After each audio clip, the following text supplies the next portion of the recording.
7장에서는 여러 가지 사건들이 나옵니다.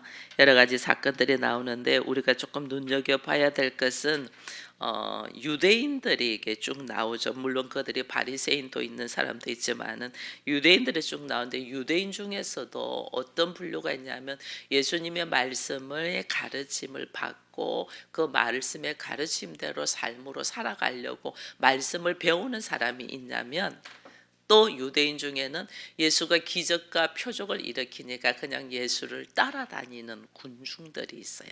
이게 오늘 보니까 예수님의 말씀을 배우고 그 말씀을 따르려고 따라다니는 제자들이 있냐면, 예수님의 표적을 보면서 그들의 생각과 다른 것을 발견하고 그에게 흠을 잡으려고 따라다니는 유대인들, 특히 바리새인들이 있는 것을 보게 됩니다. 그래서 여러 사건 속에서 오늘 나는 교회에 나오지만은 말씀을 배우고 그 말씀을 삶으로 실천하여 예수님의 제자로서 따르는 자인가, 아니면 기적과 표적을 보면서 나에게 콩고물이라도 떨어지려고 하여 군중, 그냥 따라다니는 군중인가, 이것을 우리가 좀 보면서 이 말씀 속에서 하나님이 나에게 주시는 이 음성을 듣기를 축원드립니다. 여기 보니까 오늘 가버나움으로 주님이 들어가셨어요. 근데 어떤 백부장이 이래 돼 있어요. 이 백부장은 로마의 사령관이죠. 백부장은 100명의 군사를 건드리고 있는 사람이 백부장이거든요. 그러면 이 로마의 사령관으로 있는 사람이 자기 종이 병들었어요. 보통 종은 그냥 나의 소유물이에요. 그래서 병이 들었던 무슨 문제가 있었던 주인은 별로 상관을 안 해요. 근데 여기 보니까 로마의 백부장이 종을 사랑했다. 사랑하는 종이 이래 돼 있어요. 다른 말로 하면 자기의 종인데 그냥 소유물인 자인데 자기 가족같이 생각을 했다, 이렇게 돼 있어요. 가족같이 생각해가지고 그가 이 예수님이 오셨다는 소식을 듣고 그 종을 병고침을 구하는 장면이 있어요. 근데 여기 보니까 사람들이 같이 있는 사람들, 특별히 유대인들이죠. 유대인들이 이 백부장에 대하여 예수님께 소개하는 것이 이랍니다. 우리 민족을 사랑하고 우리를 위하여 회당도 지은 자기 때문에 로마인이라고 할지라도 예수님께서 그에게 이렇게 하시는 것이 합당하다. 이는 로마인 지만 우리를 사랑하고 우리를 위하여 회당도 지어주고 선한 일을 많이 했으며 우리와 같은 사람이라는 거죠. 유대인과 같은 사람이라는 것을 이야기합니다. 그러니까 예수께 고쳐달라고 하니까 그 집이 별로 멀지 않아서 주님이 가시려고 하니까 이 백부장이 하는 말이, 말씀만 하셔도 내 주인이 내 하인이 낫겠나이다. 나는 당신이 내 집에 들어오는 것을 감당하지 못하겠나이다. 자기 집은 말하자면 이방인이잖아요. 이방인, 로마인, 이방인인데 말씀만 하셔도 예수가 하나님이라는 것을 이는 믿고 있다는 거죠. 예수가 이방인인데도 예수가 하나님이라는 것을 믿고 있는, 예수가 하나님께서 보내주신 자라는 것을 믿고 있는 거죠. 이게 얼마나 귀한 줄 몰라요. 그게 예수님이 이스라엘 중에도 이만한 믿음을 내가 보지 못했다, 이렇게 이야기하거든요. 우리 안에는 관점이, 나는 교회 다녀, 나는 그래도 새벽을 깨워, 나는 말씀을 묵상해, 나는 너보다 나, 우리는 이렇게 생각할 수 있어요. 나 하나님의 관점에서 보면 지금 교회를 나오지 아니하고 지금 자기 생활 속에서 있는 사람일지라도 교회 다니는 어떤 사람보다 훨씬 칭찬받을 사람들이 있다는 거예요.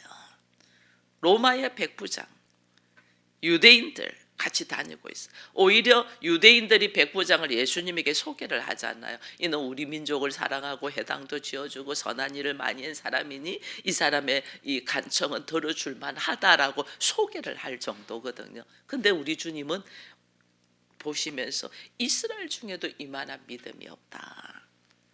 내가 오늘 신앙생활을 하는데 말씀에 대한 나의 믿음이 어떠한가를 깊이 묵상할 수 있는 시간이 이 백부장의 종이 나음을 받는 과정, 오직 말씀만 하사 내 주인이 낫겠나이다. 주의 말씀의 권능, 주의 말씀의 능력, 말씀이 곧 하나님인 것을 이걸 이제 아는 거죠.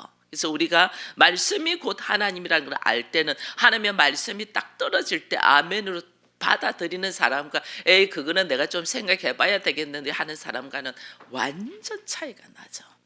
하나님의 말씀이 떨어질 때 아멘으로 딱 받아들이며 말씀으로 살아가기 위하여 내가 오늘 얼마나 깨어 있는가를 생각하게 되고, 그 다음에 11절 이후에 보면 이 나인성 가부의 아이가 죽어서 장례식 치르는 가운데 있는데 우리 주님이 그 가부를 보시고 불쌍히 여기사 그렇게 오늘 하시는 거예요. 이게 우리가 이게 불쌍히 여긴다는 말이 그냥 불쌍해 어떻게 이게 아니에요. 막 여기서 막 뭐가 찢어지는 걸 느껴요. 저는 그걸 볼 때 막 이게 너무 가슴이 아파서 얼굴을 보지 못할 정도예요. 막 이게 그냥 미져지면서 찢어지는 거 있죠. 이게 뭐 어떻게 할 바를 몰라요. 막 쓰린다 할까. 왜 우리가 높은 곳에서 쫙 떨어질 때 이 무중력 상태에서 막 가슴이 막 어찌할 줄 모르잖아요. 그 이상으로 찢어져요. 이 불쌍히 여김이. 그러니 그를 전적으로 볼 수밖에 없어요. 여기서 보면 나인성 가부는 특별히 이 뭐라 하냐면 이는 한 어머니의 독자요 그 어머니는 가부다 이래 돼 있어요. 어머니의 독자. 여기에서 저는 이 예수께서 그 나인성 가부의 그 아파하는 이 전부잖아요. 그 독자니까 전부가 죽어 있는 버림받고 죽어 있는 모습 속에서 그 가부의 고통에서 뭘 느끼냐면 내가 독자인데 하나님의 독자인데 내가 십자가에 못 박아 죽을 거 아니에요. 못 박아 죽을 때 그 아버지 나를 버리시는 그 아버지 나의 죽음을 지켜보는 그 아버지의 마음을 쫙 느끼는 거죠. 이 불쌍히 여기는 거는 하나님 내 안에 불쌍히 여기는 마음이 오는 거는 공감과 함께 그가 바로 내가 되는 거예요. 그가 바로 내가 되니까 우리 주님이 그 마음을 알고 막 불쌍히 여기셔서 그를 살리면서 이러지 않는 청년아 내가 내겐 말하노니 일어나라. 일어나라. 제가 전에도 말씀했죠. 나사로를 살릴 때도 나사로야 나오라. 풀어 놓아주라. 이게 뭐냐면 우리 주께서 그와 공감이 되어서 주께서 십자가를 지시고 그의 죽음을 생명으로 돌리시는 거거든요. 지금 나인성 가부의 청년도 마찬가지예요. 그 어머니의 그 아파하는 마음을 그대로 공감하면서 그를 살리기 위하여 내가 대신 죽을 거니까 내가 십자가를 지고 이 생명을 살리고 그에게 죽은 자에게 생명을 준다는 건 내 생명을 주는 거거든요. 내 생명을 주고 내가 십자가를 지고 그 사람들을 살릴 걸 생각하면서 우리 주님이 그에게 꿈을 주시는 거죠. 이 청년아 일어나 나와라. 죽은 자가 다시 살아나는 건 엄청난 새로운 삶을 살 수 있는 기회이고 꿈이잖아요. 그에게 꿈을 딱 넣어주면서 오늘 주님이 그에게 은혜를 더하시는 것을 보게 됩니다. 이게 지금 보면 16절에 이런 말씀이죠. 모든 사람이 두려워하며 하나님께 영광을 돌려 이르되 큰 선지자가 우리 가운데 일어났다 하고 또 하나님께서 자기 백성을 돌보셨다. 이게요. 예수님의 이름이 뭐예요? 자기 백성의 죄에서 그를 구원하기 위함이잖아요. 하나님은 우리들에게 이 청년은 죽은 자잖아요. 하나님은 우리에게 예수의 생명을 넣어주시는 건 사망에서 생명이잖아요. 그죠? 우리로 하여금 죽음의 저주, 죽음의 고통에서 우리 주님을 만나면 어떻게 이것에서 이긴다. 무덤을 뚫고 이기신 예수, 그것이 예수님의 부활이잖아요. 우리도 그런 삶을 산다는 거예요. 죽을 것과 같은 고통 속에서 예수를 통하여 새로운 삶의 기회를 얻는 것이 오늘 그리스도인이에요. 그래서 내가 그냥 예수의 표적과 기적을 보고 그냥 따라만 다니는 사람이 아니고 그의 말씀을 배우고 그의 말씀을 붙들고 삶으로 살아가는 자에게 이런 죽음도 이기는 부활의 능력을, 부활의 권세를 우리가 누리면서 살 수 있단 말이에요. 이것을 지금 주님이 보여주시는 거예요. 그 가운데 참 놀라운 것이, 이렇게 하는 가운데 놀라운 것이 세례 요한이 나와요. 세례 요한이 18절 이후에 나와요. 세례 요한이 제자들을 불러가지고 이런 소문들을 다 듣는 거죠. 요한이 제자들에게 이 모든 일을 그에게 들었다 이래 돼 있잖아요. 제자들이 알렸어요. 들었는데 세례 요한이 제자를 불러서 예수님께 가서 오실 그이가 당신입니까? 아니면 우리가 다른 사람을 기다려야 되냐 이런 질문을 해요. 예수님 보고 들은 것 말해라 하거든요. 세례 요한은 오늘 우리 주님이 여자가 낳은 자 중에서 이보다 큰 자가 없다고 했거든요. 이렇게 유대인이면서 선지자이면서 여자가 낳은 자 중에서 이보다 큰 자가 없다는 이 세례 요한. 근데 이 세례 요한도 이가 지금 감옥에 갇혀 있잖아요. 감옥에 갇혀 있으니까 왜냐하면 의심이 딱 들어오는 거죠. 의심. 세례 요한이 왜 의심이 들어왔냐? 오실 거니까 당신입니까? 아니면 다른 일을 기다려야 됩니까? 왜 이 순간 의심이 들어왔냐? 이게 뭐냐면 있는 그대로 상황 속에서 하나님의 일하심을 기대하지 않냐고 나는 어떻게 해요? 그분이 오셨는데 나는 감옥에 갇혀 있고 죽음의 고통에 지금 있잖아요. 그죠? 나는 감옥에 갇혀 있는 거야. 내 환경은 하나도 변화되지가 않았어. 예수 믿고 그가 오실 그인 줄 알고 이 백성의 죄를 세상 죄를 지고 갈 하나님의 어린 양이라는 선포까지 했잖아요. 그랬는데 내 환경은 하나도 변하지 않은 거예요. 하나 변하지 감옥에 있고 죽음이라는 이 고통 속에 지금 들어있잖아요. 그러니까 의심이 딱 오는 거예요. 우리 마찬가지예요. 예수의 말씀을 배우고 그 말씀을 붙들고 걸어가고 예수를 따르는 우리지만은 내 환경에 문제가 다 있고 내 환경이 내 생각대로 되지 않으면 이 의심이 오는 거죠. 이 의심이 오는 가운데서 오늘 우리 주님이 이야기를 하는 거예요. 내가 여자가 낳은 자 중에서 가장 큰 자이지만은 이게 이제 세상이에요. 이 땅에서는 이 세상에서는 여자가 낳은 중에 가장 큰 자지만은 하나님의 나라에서는 지극히 작은 자보다 그 지극히 작은 자가 그보다 더 크다. 이게요 세상의 관점으로 살고 있냐 하나님의 말씀으로 하나님의 나라를 바라보며 살고 있냐 차이점이 이렇게 달라요. 나는 여기서 잘 살아 잘났어 잘하고 있어 이렇게 생각하는 거하고 하나님의 나라에서 바라보는 게 믿음으로 거듭난 삶으로 말씀을 이루어가는 거하고 차이점이에요. 하나님은 어떻게 세례 요한은 어떻게 예수님이 오시기까지의 준비하는 자야. 그죠? 세례 요한은 예수님이 오시기까지 나는 주님이 오시기까지 길을 닦는 자야. 예수님이 그럼 주님이 오시면 어떻게 해요? 나의 모습은 없어져야 되잖아요. 그죠? 나의 생각은 없어져야 돼요. 예수께서 오셨으니까. 이게 지금 오늘 우리가 예수를 믿음으로 말미암아서 예수 믿기 전에는 나의 온갖 생각과 수고와 노력으로 살 수 있어요. 내 안에 예수가 딱 들어오면 이제는 나의 삶의 모습이 내가 바라는 비전과 꿈과 평안과 행복으로 사는 게 아니라 하나님의 말씀을 이루며 하나님의 나라로 살아야 되잖아요. 그럼 나라는 것은 내려놓고 죽어야 돼요. 세례 요한이 죽어야만이 하나님의 나라가 이 땅에 선포가 되는 거예요. 세례 요한은 철저한 이 땅에서 최고의 법인 율법을 가지고 있는 자고 예수는 이 땅에 하나님의 나라를 심으려고 하는 분이고 그러니까 어떻게 철저한 나의 오름으로 가지고 있던 것은 내려놓고 예수로 통하여 하나님의 나라로 살아가야 되는 거예요.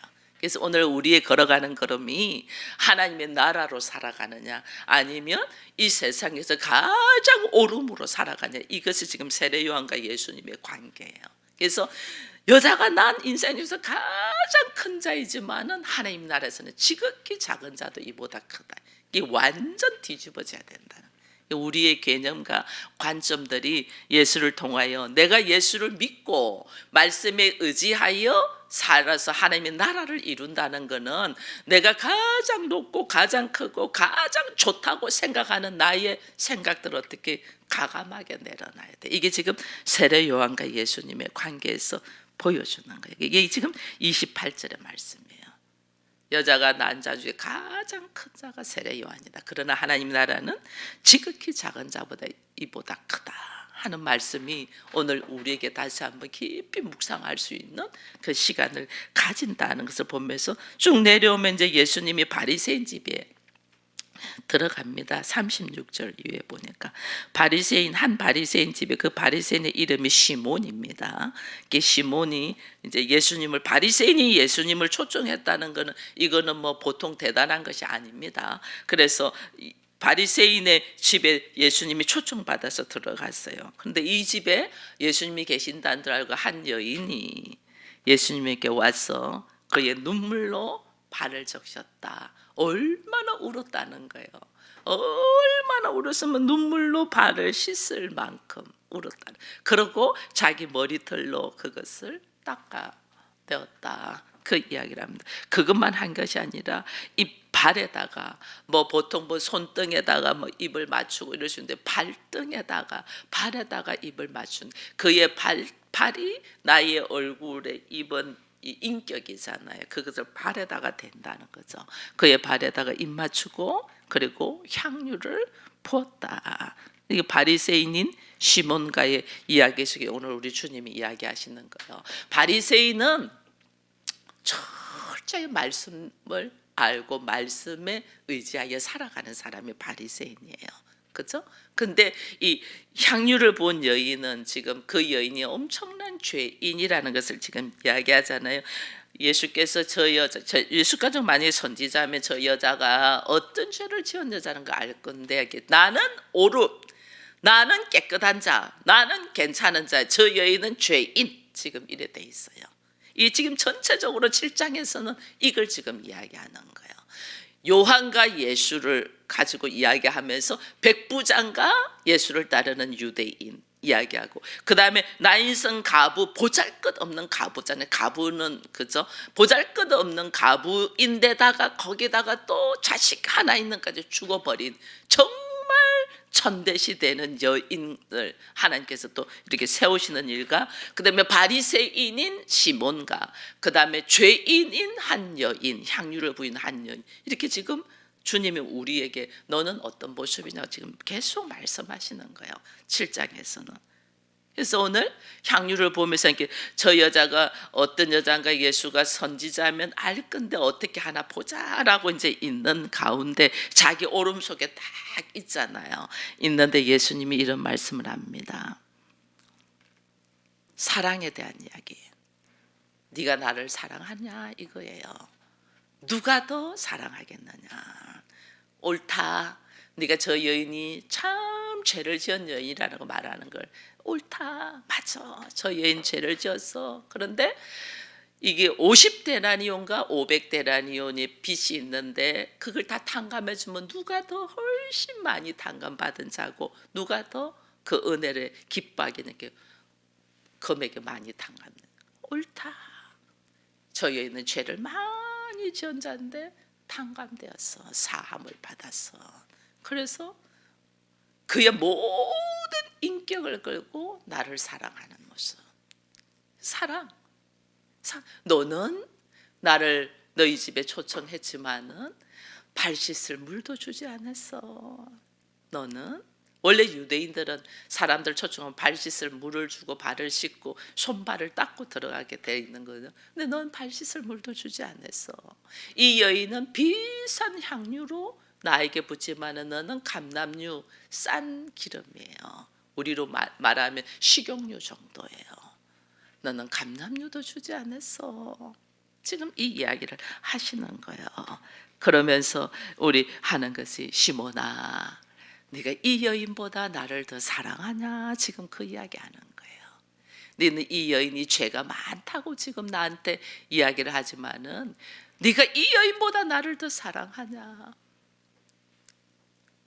하나님의 사랑. 여러분, 우리가 예수 만나기 전에 별의별 행동과 죄를 지을 수 있어요. 그게 우리의 모습이잖아요. 그러나 내가 예수를 통하여 나의 고통과 아픔과 죄의 구렁텅이 모습 속에서 그 말할 수 없는 고통 속에서 예수를 딱 만나고 나면 그 은혜에 감사하여 삶의 모습이 완전 달라진 거니까 주님을 어떤 모습으로 우리가 지금 사랑하고 있냐는 거예요. 그냥 따라만 다니고 뭐 좋은 일 있는 거 구경이나 하고 그 다음에 나한테 무슨 좀 짐이 되는 일 있으면 뒤로 쓱 빠지는 이런 모습으로 따라다니냐, 아니면 전적인 그의 말씀에 의지하여 그의 나라가, 하나님의 나라가 나를 통하여 이루어지기를 바라며 내가 솔선수범하여 앞장서서 그를 따르냐는 거예요. 이게 오늘 주님이 우리들을 보시는 모습이에요. 그래서 누가복음 7장에서는 백부장의 이야기가, 나인성 갑오 이야기, 세례 요한, 거기도 바리새인 시몬의 이야기로 통해서 이 향유를 본 여인의 이야기까지 쭉 나오는데, 우리는 그냥 군중 속에 있는 난가, 아니면 주의 말씀에 의지하여 철저히 새로운 인생, 부활의 삶을 살기 위한 하나님의 자녀인가, 이 모습을 돌아보면서 오늘 7장 말씀도 다시 한 번 더 우리가 깊이 묵상하면서 그 단락단락 사건들 속에서 나는 어떤 모습으로 있는가, 그냥 따라다니는 무리들. 이게 여인, 이 가부의 아들이 죽었을 때도 여기 보면 11절에 보면 그 위에 예수께서 나인성으로 가실새 제자와 많은 무리가 동행했다 이랬거든요. 많은 무리가 함께 가요. 근데 그 무리 속에 있냐, 아니면 제자냐, 그냥 주를 통하여 어떤 것을 내가 받기를 원하냐, 아니면 그를 자기의 인격의 모든 것을 들여서 사랑하느냐. 우리 모두 예수를 사랑하는 자가 되기를 축원드립니다. 그 사랑에 힘입어서 오늘 하루의 삶이 너무나 아름답고 감사하고 나에게 살아갈 수 있는 기회를 허락하신 이 은혜를 감사하면서 주와 동행할 수 있는 우리가 되기를 축원드립니다.